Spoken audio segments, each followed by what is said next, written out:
오늘 우리가 함께 살펴볼 은혜의 말씀은 마태복음 4장의 말씀인데요. 마태복음 4장 5절부터 7절까지 말씀을 봉독하겠습니다. 마태복음 4장 5절부터 7절까지 말씀을 봉독하겠습니다. 제가 읽겠습니다. 이에 마귀가 예수를 거룩한 성으로 데려다가 성전 꼭대기에 세우고 가로되 네가 만일 하나님의 아들이여든 뛰어내리라 기록하였으되 저가 너를 위하여 그 사자들을 명하시리니 저희가 손으로 너를 받들어 발이 돌에 부딪히지 않게 하리로다 하였느니라. 예수께서 이르시되 또 기록되었으되 주 너의 하나님을 시험치 말라 하였느니라 하신대. 이 본문의 이야기는요, 예수님께서 이제 침례를 받으셨죠. 이제 침례 요한에게 침례를 받으시고 이제 공생애 혹은 공중 봉사를 시작하셨습니다. 30년 동안에 이제 가정에서 또 개인의 어떤 삶을 아버지를 도와드리고 또 이제 개인적인 일을 하셨던 예수님께서 이제 공중 봉사, 공적인 생애를 이제 3년 반에 시작을 하게 되셨다라고 하는 것입니다. 침례를 받으신 예수님께서 이제 어디로 가셨냐면은 광야로 가셨어요. 그런데 성경은 예수님이 자의적으로 광야로 가신 것이 아니라 성령에 이끌려서 가셨다 그랬어요. 그런데 우리가 아는 것처럼 40일 동안 광야에서 금식하시고 기도하시고 정말 앞으로 감당하게 될 그 사역에 대하여 준비하시고 고민하시고 이제 애쓰셨던 기간에 그 광야에 누가 있었어요? 광야에 사탄이 있었어요. 예. 예수님께서 침례를 받으시고 광야에서 40일 금식하며 기도하셨어요. 그럼 뭐가 충만할까요? 침례 받으실 때 하늘이 열리고 성령이 임했으니까 성령이 충만한 가운데 있습니다. 성령이 충만한 광야에 악령이 찾아왔어요. 금식한 이후에 사탄이 이제 세 번의 시험을 예수님께 이제 하죠. 세 번의 유혹을 합니다. 첫 번째는 허기진 예수님께 찾아와 뭐를 만들려고 그랬어요? 돌을 가지고 떡을 만들어 이제 먹으라 했습니다. 그때 예수님께서 사람은 떡으로만 사는 게 아니다. 하나님 말씀으로 사는 거다. 기록되었을 때 그렇게 이제 말씀하시고 유혹을 이기셨고요. 오늘 우리가 살펴볼 말씀이 이제 두 번째 유혹인데요. 광야에 계시던 예수님께서 시험을 통과하셨더니 이제 예수님을 이제 이끌고 사탄이 어디로 갔어요? 거룩한 성전 꼭대기에 갔다 그랬어요. 어떻게 사탄이 예수님을 모시고 갔는지 모르겠습니다만 어쨌든 성령께서 그걸 허락하셨기 때문에 어쨌든 거룩한 성전 꼭대기로 예수님이 가셨어요. 그리고 이제 두 번째 시험도 이제 오늘 우리가 살펴보겠지만 승리를 하시고 이제 세 번째 시험도 이제 받으시죠.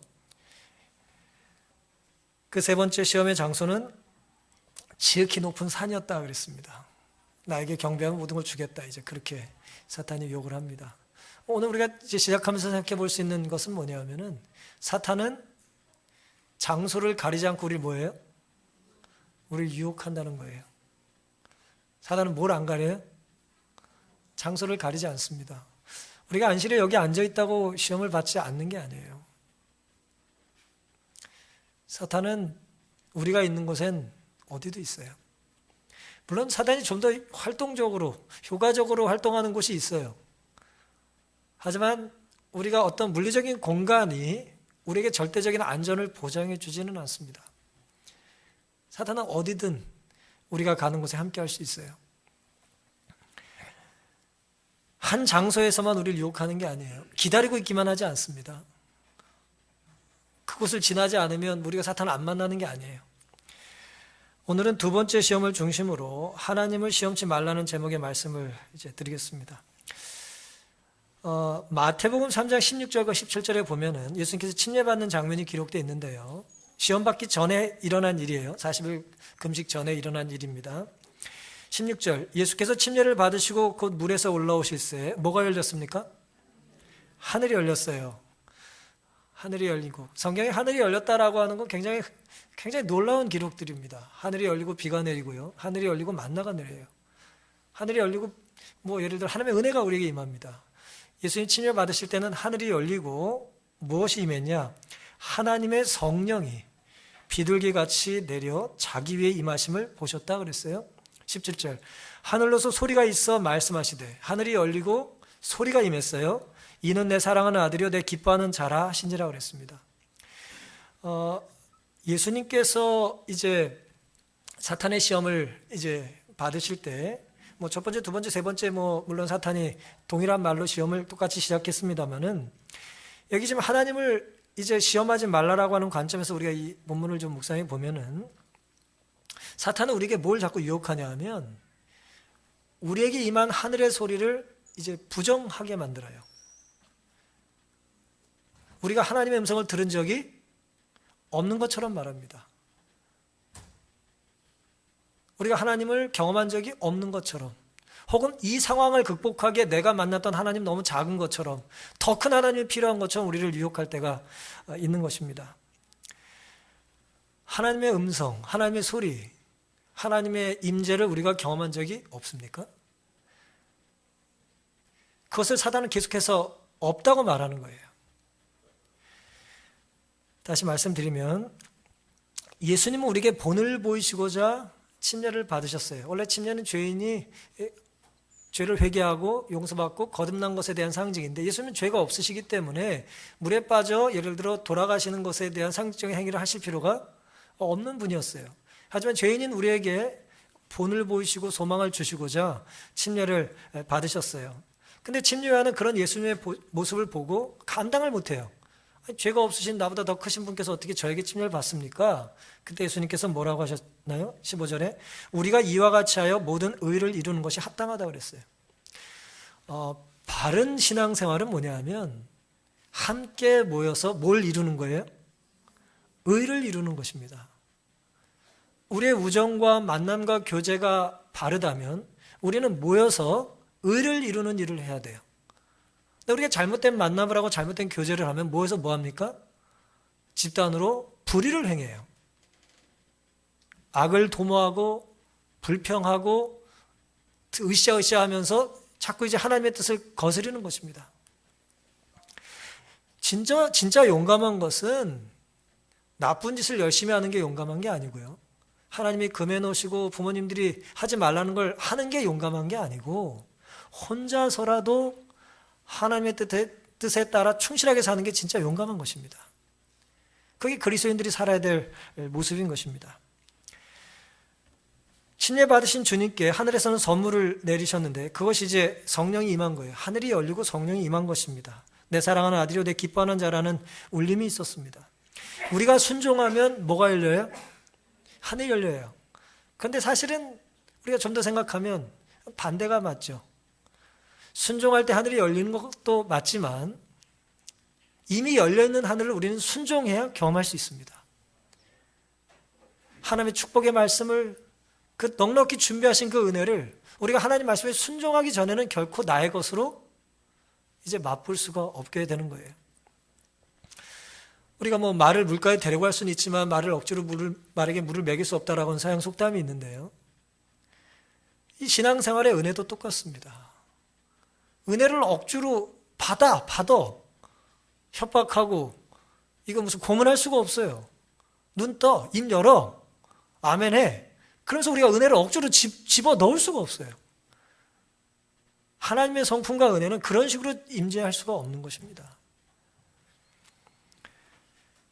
성령은 우리에게 임할 준비를 마치고 우리 주변에 대기 중이에요. 그리고 하늘의 소리는 분명히 이렇게 우리에게도 들리는 것입니다.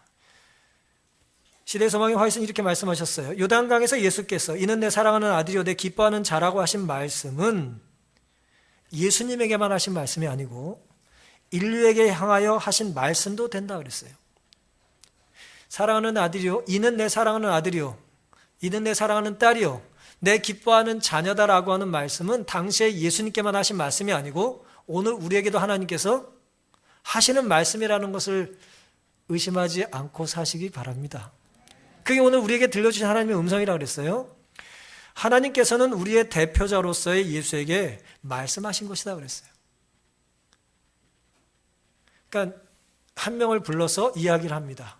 모두에게 똑같이 이 말을 전하라고. 그런 식으로 예수님께 말씀하셨다는 거예요. 이는 내 사랑하는 아들과 내 사랑하는 딸이다.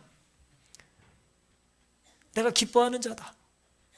오늘 우리 각자에게 이 말씀을 들려주신다는 것을 인하여 감사하게 되시기를 바랍니다. 사랑하는 성도 여러분, 사탄은 우리에게 우리가 들은 것이 없는 것 같이 계속 유혹을 하는 거예요.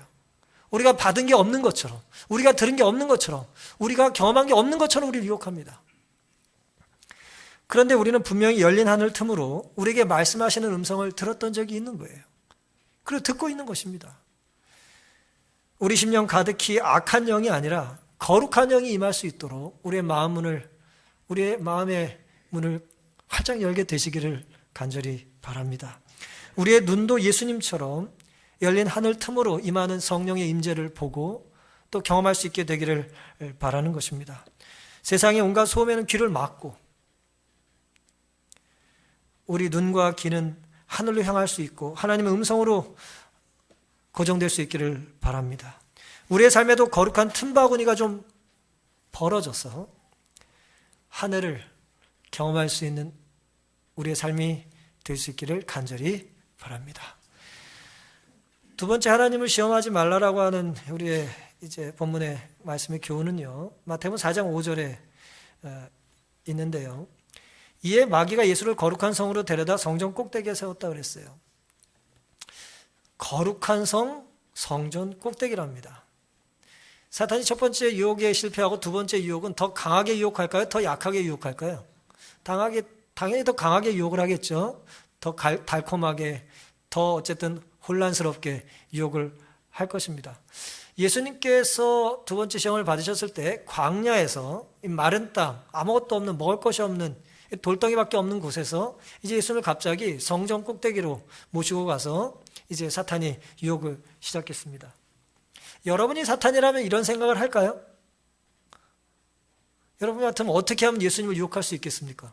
뭐 상상할 필요는 없지만 한번 생각해 보세요. 어떻게 하면 예수님을 넘어뜨릴 수 있을까요? 광야의 시험을 통과하셨어요. 뭐 저같이 좀 머리 나쁜 사람은 아마 이런 광야 갖고는 안 되겠네. 5배, 7배 힘든 광야로 끌고 가야겠다. 그렇게 생각할지 모르죠. 그렇죠? 풀무불 7배로 높이라는 사람처럼 우리가 더 힘든 광야를 찾을지 모르겠어요. 근데 사탄은 우리보다 훨씬 머리가 뛰어납니다. 인간이 무엇에 어떤 유혹에 약한지 사탄이 알아요. 성령 충만한 예수님을 어디로 모시고 갔냐 하면 거룩한 성, 성전 꼭대기로 모시고 갔다는 거예요. 여러분, 성령이 충만한 사람이 성전, 예루살렘 성전에 그 꼭대기에 섰습니다. 유혹하겠다는 거예요. 유혹 안 하겠다는 거예요, 지금. 어떻게 생각하세요? 우리는 이게 이해가 잘 안 가요. 우리는 사탄만큼 머리가 좋지 않아서 이해가 잘 안 갑니다. 그런데 말이에요. 사탄이 이제 첫 번째, 두 번째, 세 번째 유혹하면서 했던 말이 뭡니까?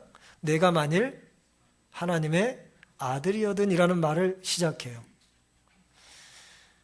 이건 의심을 암시하는 말이죠. 당신이 하나님의 아들이야? 보여줘. 아들이야? 이건 할 수 있지 않겠어? 아들이라면 해야 되지 않아? 라고 이제 말하는, 의심을 암시하는 말입니다. 그 의심, 그러니까 뭘 의심하라는 거예요? 네가 하나님의 아들인 걸 나는 못 믿겠다는 겁니다. 그런데 그런 뉘앙스로 말을 해놓고 이어서 뭐라고 말하냐면 성전 꼭대기에 세우고 이제 뛰어내리라고 이제 말을 하는 거예요. 사실은 이 말씀을 이해하려면 이제 유대인들의 어떤 관념 속에 메시아에 대한 기대가 어떤 것인지를 우리가 좀 알 필요가 있습니다. 사탄은 틀림없이 하나님께 대한 믿음에서 나오는 이런 행위가 하나님을 온전히 믿는다면 뛰어내리라는 거예요. 그러면 하나님이 뭐라고 약속하셨다는 거예요? 그 뛰어내린 예수님을 받아준다라고 하는 이제 말씀을 인용하고 싶은 것인데요. 그 부분은 좀 이따 말씀을 드리고, 이런 믿음에서 나오는 행위가 예수가 하나님의 아들임을 나타내는 최고의 증거가 될 거라고 부추겼다는 거예요. 아, 예수님 하나님의 아들 뛰어내릴 수 있어. 뛰어내려. 하나님 뜻이야. 하나님의 아들 아니면 누가 하겠어, 이 일을. 이제 그렇게 부추겼다는 거죠. 근데 이 말씀의 배경은 뭐냐면 랍비들은 그들이 그토록 기다리는 유대인의 왕 메시아가 오시면 그 메시아는 자신을 어디서 드러낸다고 가르쳤냐면 성소 지붕 위에서 임하게 될 거라고 가르쳤어요. 그러니까 예루살렘 성전, 그 큰 성전의 꼭대기에 누가 설 거라고요? 메시아가 설 거라는 거예요. 근데 그 전에 정신 나간 누구도 그 꼭대기에서 자기가 메시아라고 말하는 사람이 있을까요, 없을까요? 없어요. 그 꼭대기에 누가 올라가요? 그 높은데 올라가지도 못하고 감히 누가 그 소리를 하겠어요. 그러니 메시아는 누구라는 거예요? 당신뿐이라는 얘기를 하는 거예요. 예수님의 유혹은 그거였던 것입니다. 당신이 메시아라면, 유대인의 왕이라면, 하나님의 아들이라면 이곳이 당신에게 뭐하다는 거예요? 적합한 곳이라는 거예요. 어디 의자가 있습니다. 원탁이 아니고서야 상자가 있어요, 없어요? 딱 높은 데가 있죠. 네? 근데 예수님이 뭐라 그랬어요? 어디 손님으로 초대받으면 어디 앉으라 그랬어요? 저 말석에 앉으라 그랬잖아요. 주인이 알아보고 오히려 네 자리를 높이는 게 더 좋지 않겠냐 그랬지 않았습니까? 근데 우리가 이렇게 예를 들어 100명이 있으면 뭐 전에 어디 제가 부대 갔더니도 그러더라고요. 제가 한번 미군 부대에 갈 일이 있어가지고 간 일이 있는데 그 오산 공군기지를 한번 갔었거든요. 갔더니 뭐 저를 이제 그곳으로 이제 초대하신 한 장로님이 이제 뭐 그 부대 좀 구경하고 뭐 이제 식당에 가기 전에 차를 주차를 하는데 주차장이 널리 있는데 차를 안 대요. 이쪽은 빼곡하고 주차할 데도 없는데 저기는 왜 이렇게 벼 있습니까? 그랬더니 여기는 사령관 자리라고 아무나 되면 안 된다는 거예요. 거기 예를 들어 별 이상 주차하는 곳이 있는 거죠. 그러니 뭐 별이 아닌데 거기 주차하면 되겠어요? 안 되는 거죠. 마치 그런 거예요. 이 자리는 너에게 뭐 하다는 거예요? 딱 적합한 자리라는 것입니다. 너 아니면 이 자리에 주차할 사람도 없고 댈 사람도 없고 예쁜 옷 입고 와가지고 주면서 뭐라 그래요? 이 옷은 너나 입을 수 있는 옷이라고, 예? 그렇게 이야기하는 것과 같습니다. 세상에 그런 유혹이 많아요. 뭐 명예의 전당이라고 하는 이름으로 유혹을 하고 너는 그럴 자격이 있다는 것입니다. 지금 사탄은 말이에요. 이런 이야기를 안 했지만 하고 있는 것입니다. 메시아라면 여기가 어울린다는 거예요. 그런데 예수님이 이 땅에 오셔서 생활하실 곳은 어디입니까? 성전 꼭대기예요? 예루살렘 성 위입니까? 아니죠. 광야고 우물가고 시장 뒷골목이고 병자들 틈바구니가 예수님이 보내실 곳 아니에요? 그렇게 말하는 거예요. 이런 데서 주님은 이런 데나 어울리고 메시아는 이런 데나 어울리고 그런 곳은 어울리지 않는다는 것입니다. 우리가 종종 이런 얘기 들을 수 있지 않습니까? 내가 뭐 이런 데 있으려고 내가 뭐 산주하냐고 말이야. 음식을 대하고 뭐라 그래요? 내가 지금 이거 먹으려고 내가 이렇게 지금 뭐 열심히 산주하냐고. 우리 그런 생각을 할 수가 있어요. 사단의 유혹입니다. 성전 꼭대기에 예수님을 모시고 와서 지금 사탄은 랍비의 가르침을 꿰뚫고 하나님의 말씀을 빙자해서 유혹하고 있는 것입니다. 그러니 사탄의 유혹은 뭐냐 하면 높고 거룩한 곳일수록 위험하다는 걸 알고 우리를 유혹하는 거예요. 높은 곳이고 거룩한 곳일수록 더 위험합니다. 그러면서 이렇게 말하는 거예요. 이곳은 안전하다. 이곳은 괜찮다. 좀 방심해도 되고 좀 쉬어도 되고 느슨하게 살아도 된다. 너는 왕이다. 너는 열심히 살았다.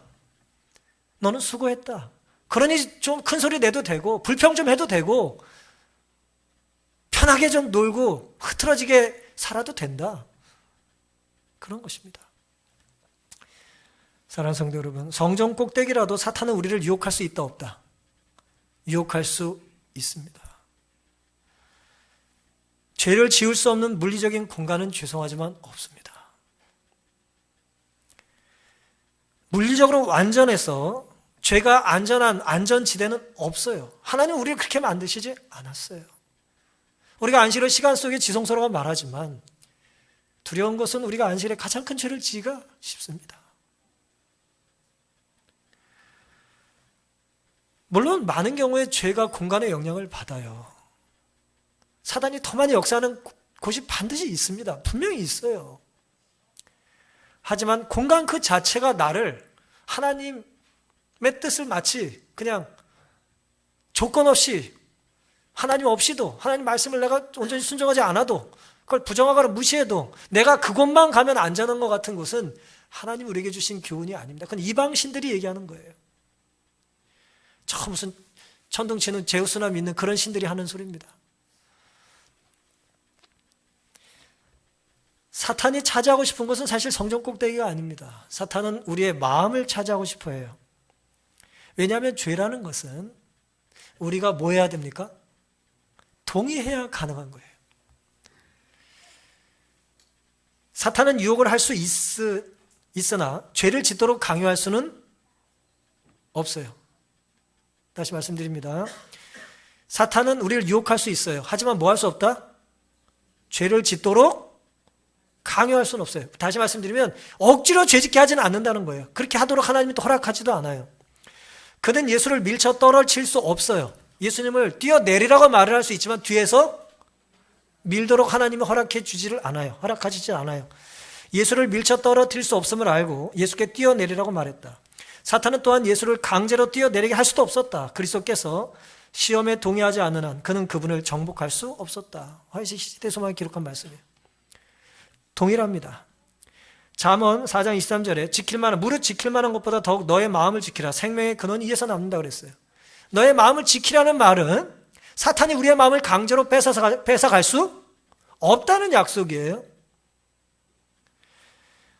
우리가 우리 마음을 지켜야 되는 이유는 하나님이 우리 마음속에 좌정하시길 원하고 우리 마음의 주인이 되셔서 하나님이 우리를 소유한 것처럼 우리가 하나님을 소유하기를 원하시기 때문입니다. 우리는 성령의 검인 하나님의 말씀을 소유하며 살아야 합니다. 말씀을 깊이 묵상하고 성령의 검을 우리가 잘 활용해야 되는 것이죠. 예수님처럼 기록되었을 때라고 말씀하셨던 예수님처럼 말이죠. 에베소 6장 17절 18절에는 말씀의 검을 성령의 검을 가지라는 말씀 다음에 무시로 성령 안에서 기도하고 이를 위해 깨어 구하기를 항상 힘쓰라 그랬어요. 성령 안에서 기도하라 그랬습니다. 선줄로 생각하는 자는 넘어질까 조심하라고 고린도전서 10장의 12절에 말씀하셨습니다. 그러니 오늘의 관점에는 선줄로 생각하는 곳이 어디냐 하면 거룩한 곳, 높은 곳일 가능성이 많은 것입니다. 어떻게 생각하면 최선을 다하여 산 삶이 무너지기가 쉬울지 모르겠어요. 내 자부심이 너무 강하기 때문에 내 의를 붙잡기가 쉽기 때문에 그렇습니다. 높은 곳보다 안전한 곳은 하나님과 함께하는 것입니다. 거룩한 곳에서 거룩한 일을 할 때 우리가 넘어지기 쉽고 사탄이 우리를 즐겨 유혹하는 곳이다라고 하는 것을 잊지 않고 살게 되시기를 바랍니다. 세 번째 이제 관점입니다. 사탄이 하나님께 하나님 시험하지 말라고 하는 예수님의 가르침 속에서 사탄이 우리를 유혹하려고 하는 부분은 뭐냐면 5절에 마귀가 예수를 거룩한 성으로 데려다 성전 꼭대기에 세우고 가로되 내가 만일 하나님의 아들이거든 뛰어내리라 그랬다 그랬죠. 그리고 기록되었으되 사탄이 하나님의 말씀을 인용합니다. 저가 너를 위해 그 사자를 명하시리니 저희가 손으로 너를 받들어 발이 돌에 부딪히지 않게 하리로다 하셨느니라. 예수께서 이르시되 또 기록되었으되 주 너의 하나님을 시험치 말라 하였느니라 하신대. 지금 사탄과 예수님이 지금 막 싸워요. 선거하게 싸움을 하고 있습니다. 근데 싸움의 무기가 뭐예요? 둘 다 말씀이에요. 사탄도 말씀의 검을 휘두르고 예수님도 말씀의 검을 휘둘러요. 참 희한하지 않습니까? 정반대, 악령이고 성령이 충만한 예수님께서 말씀을 가지고 싸우고 있어요. 우리도 하나님의 말씀을 가지고 이럴 수 있을까요? 나는 말씀을 몰라서 나는 말씀 갖고 싸우진 않아. 말씀을 몰라도요. 우리가 하는 모든 행동이 사실 성경에 다 기록되어 있어요. 우리가 하는 나쁜 짓이든 선한 짓이든 다 성경의 이야기들이거든요. 사탄이 기록되었을 때라고 하며 인용한 성경절은 시편 91편입니다. 시편 91편 11절 12절인데요. 저가 너를 위하여 그 사자들을 명하사 내 모든 길에 너를 지키게 하심이라. 저희가 그 손으로 너를 붙들어 발이 돌에 부딪히지 않게 하리로다. 하나님의 말씀을 이제 인용을 했습니다. 액면 그대로 그냥 단순하게 받아들이면 사탄은 시편 91편에 뛰어내리면 네 발이 돌에 부딪히지 않을 거라 하나님 말씀이 있지 않냐. 그러니 뛰어내려서 네가 하나님의 아들인 것을 증명해라 라고 하는 이제 유혹을 한 것입니다. 이런 도발은 하나님의 아들이라면 뛰어내려라. 뛰어내리면 하나님의 아들을 하나님께서 잡아주겠다고 하는 약속을 마치 행동으로 옮기면 믿는 것 같은 이제 유혹을 하는 거죠. 하지만 이게 맞나요? 하나님의 아들인 걸 믿으면 뛰어내릴 필요가 있어요, 없어요? 뭐 어려운 문제 아니에요. 쉽게 생각하세요.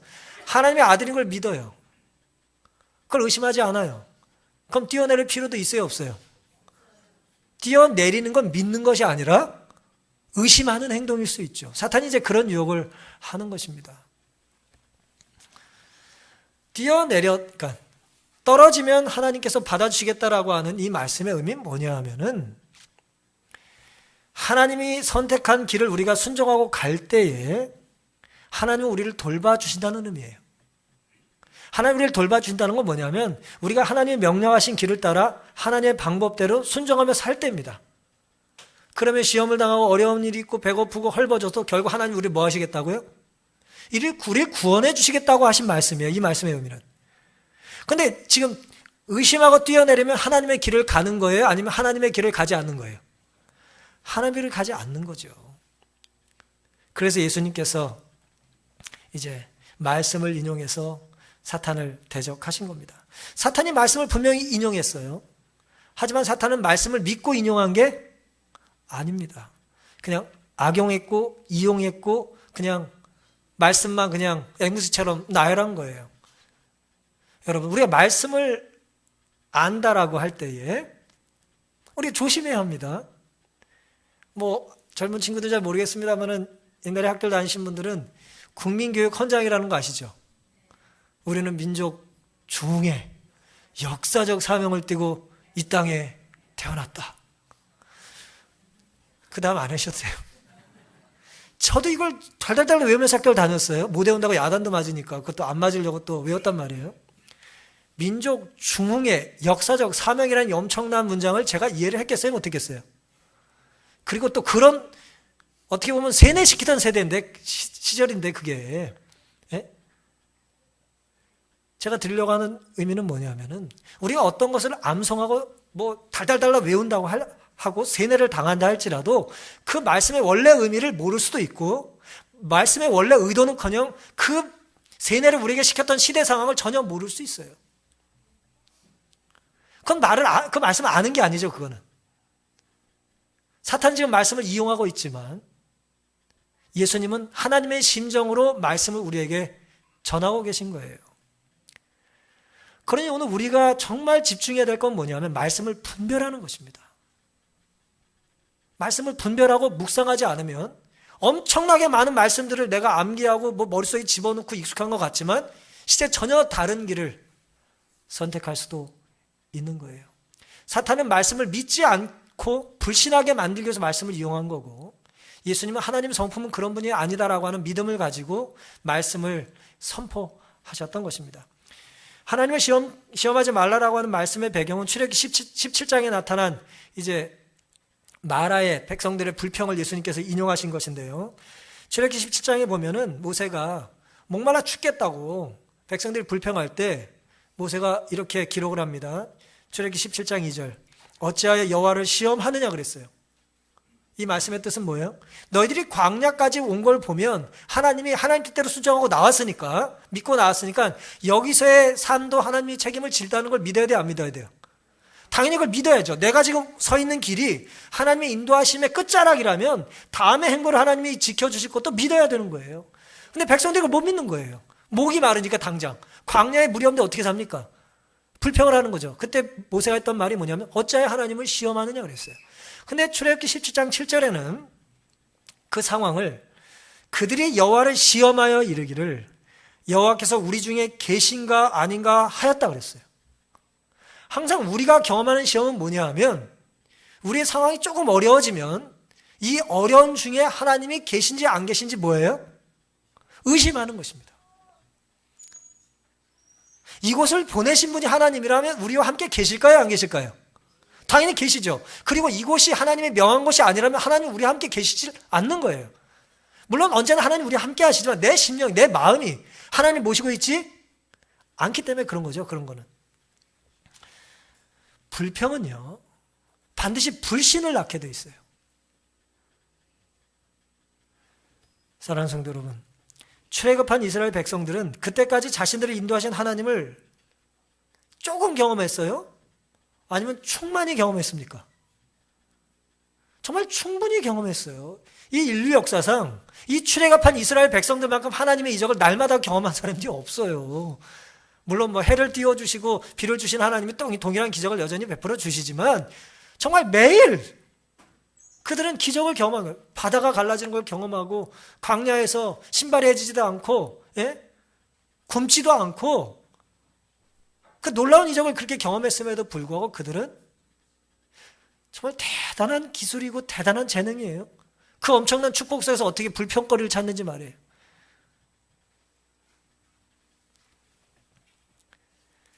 충분히 제시해 주신 은혜를 그들은 거절하고 부족한 작은 것을 가지고 불평했습니다.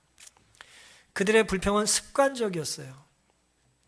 오늘 우리는 어떻습니까? 아침에 눈을 뜨고 밤에 잠자리에 들 때까지 감사가 많아요? 불평이 많아요? 그냥 감사라고 옆에 사람을 줬더니 아이고 왼수. 어떻게 생각하세요? 여러분에게 일주일 동안 일할 수 있는 기회를 하나님께서 주십니다. 그건 감사할 일이에요? 불평할 일이에요? 감사할 일입니다. 근데 우리는 자칫 잘못하면 불평하기가 쉬운 것입니다. 우리의 삶이 광야든 성전 꼭대기든 우리는 주님처럼 하나님을 전적으로 신뢰할 수도 있고 사탄처럼 어떻게든 불평할 이유를 찾아낼 수 있어요. 찾을 수 있습니다. 영적인 삶에 두렵지만 중립이 없어요. 기뻐하고 항상 기뻐하고 시짐하고 기도하고 범사에 감사하지 않는 사람은 불평하고 분노하고 비난하고 불신하게 됩니다. 우리는 하나님께서 당신의 말씀을 성취시키는지의 여부를 입증하기 위해서가 아니라 그가 그 말씀을 성취시킬 것이기 때문에 간구해야 한다. 그가 우리를 사랑하시는지를 입증하기 위해서가 아니라 그가 우리를 사랑하시기 때문에 간구해야 한다 그랬어요. 이 간구의 자리에 감사라는 말을 넣어도 똑같아요. 주실 것을 의심하며 줄지 말지 확인하기 위하여 감사하는 게 아니라 이미 주신 것, 지금도 주실 것, 앞으로도 우리를 인도해 주실 걸 믿기 때문에 감사하며 사시기를 바랍니다. 은혜를 받을 조건을 따르지 않으면서 하늘의 은총을 요구하는 것은 믿음이 아니다 그랬어요. 참된 믿음은 성경의 약속과 준비해 놓으신 것을 기초로 하기 때문입니다. 그러니 말씀을 아는 듯 확신하고 사단처럼 함부로 말씀을 인용하는 삶은 말씀을 알거나 믿는 것이 아니에요. 진짜 말씀을 아는 건 뭐냐면 말씀을 분별하는 것입니다. 이 말씀의 의미가 뭔지를 분별하는 거예요. 내가 편한 대로 말씀을 인용하는 게 아니라 하나님의 심정으로 말씀을 대하는 것입니다. 요한센이라고 하는 사람이 남의 집을 무단으로 사유지를 침범해가지고 판사 앞에 잡혀갔어요. 판사가 이제 이렇게 묻습니다. 요한센 씨, 당신은 남의 농장 사유지에 무단으로 침입을 한 혐의로 이곳에 오게 됐습니다. 어떻게 답변하시겠습니까? 저는 죄가 없습니다, 판사님. 요한센 씨가 자기를 변호했습니다. 판사는 요한센 씨, 당신은 이 농장의 연못에 팬티바람으로 돌아다니다 붙잡혔습니다. 그곳엔 사유지, 수영 금지라고 분명하게 적혀 있었는데 당신은 표지판 앞에서 배영을 하고 있었어요. 어떻게 답변하시겠습니까? 거기에 이제 이렇게 써 있었습니다. Private, no swimming. 그렇게 써 있었어요. 그렇죠? 보이세요? 좀 크게 쓰지, 지금 보여줘. Private, no swimming이라고 써 있어요. 무슨 얘기냐면 사유지, no swimming이니까 뭐예요? 수영 금지. 그렇게 써 있었습니다. 판사가 그렇게 말을 했더니 이 요한센이라는 사람이 이제 이렇게 대꾸를 하는 것입니다. 저는 죄가 없습니다. 계속 우기는 거예요. 판사님, 저는 죄가 없어요. 그 표지판에 그렇게 적혀 있지 않았어요. 판사는 뭐라고 불러줬어요, 아까? 프라이빗이라고 써 있고, 이제 점을 찍은 거예요. 개인 사유지. 그 다음에 no swimming이라고 이제 썼다고 얘기를 한 거예요. 그런 의미라고 얘기한 거예요. 그런 의미잖아요. 내 개인 사유지니까 너 들어오지 말라, 수영하지 말아라, 그 얘기니까요. 근데 이 사람은 그렇게 써 있지 않다고 우기면서 이렇게 말을 했어요. private? 하고 물음표를 달았어요. 사유지야? No. 아니지. swimming. 수영해도 좋아. 라고 읽었어요. 이 웃지 않은 이 이야기가 우리에게 시사하는 게 뭡니까? 우리는 하나님의 말씀을 내 마음대로 콧말을 찍진 않아요. 순종해야 될 순간에 의문을 제시하거나 감사해야 될 순간에 불평할 거리를 찾지는 않습니까? 누가 봐도 남의 집 들어가서 수영하지 말라는 건데 말이에요. 어떻게 저렇게 희한하게 자의적으로 해석을 하셨는지 모르겠어요. 사랑하는 성도 여러분, 우리 역시 내가 보고 싶은 것만 보거나 내가 듣고 싶은 것만 들릴 때가 있습니다. 우리 마음 안에 성령이 주인이 되지 않으실 때 일어나는 일이에요. 난 그런 말씀을 들은 적이 없습니다. 하나님이 나에게 임재하지 않으셨습니다. 나는 이곳이 안전하다고 믿었습니다. 그러니 잠시 하나님을 떠나도 괜찮을 거라고 생각했습니다. 전 교회에서 싸워도 된다고 생각했어요. 저는 신앙생활을 오래 했기 때문에, 헌신을 많이 했기 때문에 이제는 안 해도 된다고 생각했습니다. 내가 다 말씀을 아는 듯 내 마음대로 방점을 찍고 그렇게 함부로 말씀을 오용하거나 악용하거나 왜곡한 적은 없으십니까? 연약한 우리를 하나님은 그럼에도 불구하고 사랑하시고 여전히 하늘문을 여시고 하늘의 틈을 여셔서 우리에게 말씀하십니다. 너는 내 사랑하는 아들이다. 나의 하나밖에 없는 딸이다. 나는 너를 기뻐한다고 말씀입니다. 그러니 부르심에 합당한 삶을 살기 위하여 순종과 믿음의 길에서 떠나지 않게 되기를 간절히 바랍니다. 성령은 때로 우리를 낮은 곳으로도 인도하시지만 때로 높은 곳으로도 인도하세요. 낮은 곳이든 높은 곳이든 성령 없이 살 수 있기 때문에 그곳을 인도하시는 것이 아니라 낮든 높든 누구와 함께 성령의 임재와 충만하심과 함께 살지 않으면 어디도 안전하지 않다는 걸 잊지 않게 되시기를 간절히 바랍니다. 매 순간 말씀의 의미와 의도를 파악하고 우리의 관심을 하나님 말씀에 고정할 수 있게 되기를 바랍니다. 사단처럼 믿지 않기 위해 말씀을 무시하거나 이용하는 것이 아니라 내 멋대로 성경을 인용하는 것이 아니라 하나님의 마음으로 성경을 헤아리며 살게 되시기를 바랍니다. 하나님은 우리가 시험할 대상이 아니라 신뢰할 대상이에요. 하나님은 의심할 대상이 아니고 우리가 의지할 대상입니다. 그리고 사단처럼 하나님은 우리가 조롱해도 되는 분이 아니라 조롱할 대상이 아니라 사랑할 대상이라는 것을 기억하셔서 돌아오는 한 주 우리가 믿음 안에 주신 은혜에 따라 하나님을 시험하는 것이 아니라 하나님 주신 말씀의 은혜를 충만히 경험할 수 있는 놀라운 전도의 한 주가 될 수 있기를 바라면서 오늘 말씀을 마치겠습니다.